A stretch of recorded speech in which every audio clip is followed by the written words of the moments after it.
Morning. It's Friday, December the 13th. Yes, Friday the 13th. Are you ready? Even though it's TGIF, it is Friday the 13th. Sorry. This is It Happened in History Today. Hope you like these little tidbits. Please follow the whole thing if you can. Like, follow, share, help a guy out, please. Let's get into it. Let's see. In 1776, General Charles Lee captured at Window White's Tavern. Now, what's important about this? The general is captured by the British after leaving his army and riding in search of social female prostitutes at Widow's White Tavern in Basking Ridge, New Jersey. Now, General George Washington had repeatedly urged General Lee to expedite his movement across New Jersey in order to reinforce Washington's position on the Delaware River. Lee, who took a commission in the British Army upon finishing his military school at the age of 12, served in North America during the 7 Years' War, felt slighted that unless the less experienced Washington had been given command of the Continental Army, so he showed no inclination to rush to fulfill Washington's orders. Famed for his temper and interference, Lee had been given the nickname Boiling Water by the indigenous Mohawk tribe, which had adopted him after his marriage to a Mohawk woman.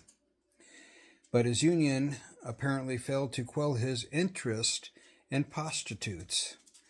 Lee rode to Widow's White Tavern with minimal guard, and it was there that Lieutenant Colonel Banastard Talleyrand of the 16th Queen's Light Dragoons captured him on the morning of December 13th.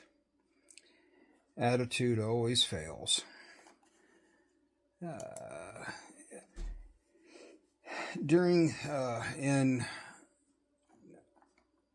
1937, during the Sino-Japanese War, Nanking, the capital of China, fell to Japan, and the Chinese government flees to Hankou, further inland along the Yangtze River.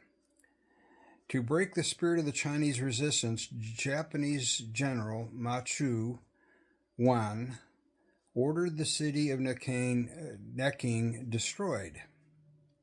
Much of the city was burned, and Japanese troops launched a campaign of atrocities against the civilians.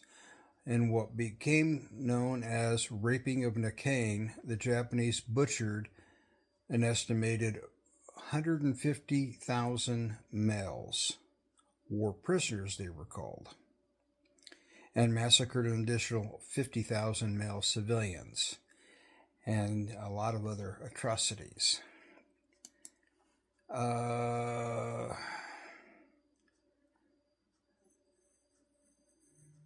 And then in the Revolutionary War again in 1862, Confederate General Robert E. Lee's army. Wrong. Not the Revolutionary War, the other one. Robert E. Lee's army of Northern Virginia repulses a series of attacks by General Ambrosia Burnside's army of the Potomac at Fredericksburg, Virginia. The defeat was one of the most decisive losses for the Union Army, and it dealt a serious blow to Northern morale in the winter of 1862 to 1863. I'm having fun today. In 1916, World War I, a powerful avalanche kills hundreds of Australian soldiers in a barracks, Austrian soldiers in barracks near Italy's Mount Marmalade on December 13, 1916. Over a period of several days, avalanches in the Italy Alps killed an estimated 10,000 Austrians and Italian soldiers in mid-December. The avalanches occurred as the Austrians and Italians were fighting in World War I, and some witnesses claim that the avalanches were purposely caused to use as a weapon.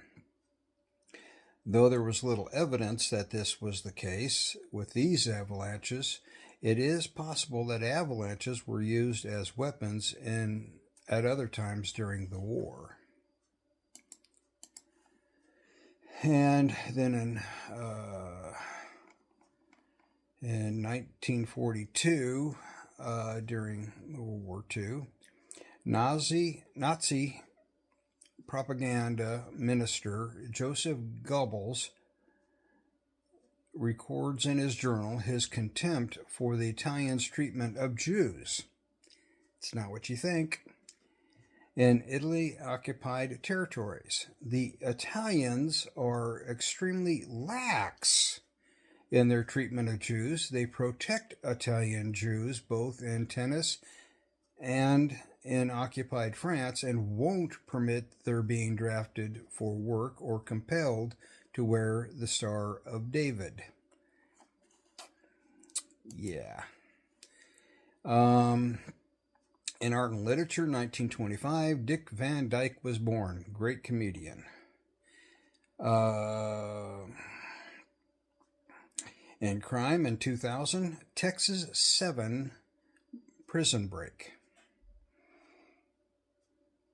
In exploration, in 1577, explorer Francis Drake set sail from England. In Middle East, in 2003, Saddam Hussein is captured. In sports, 1992, goaltender Marion Raum becomes the first woman to play in pro hockey game. In presidents, 1918, Woodrow Wilson arrives in France for peace talks. And there you have it. That's what happened today. Hope you have a good one. Be safe. See you tomorrow.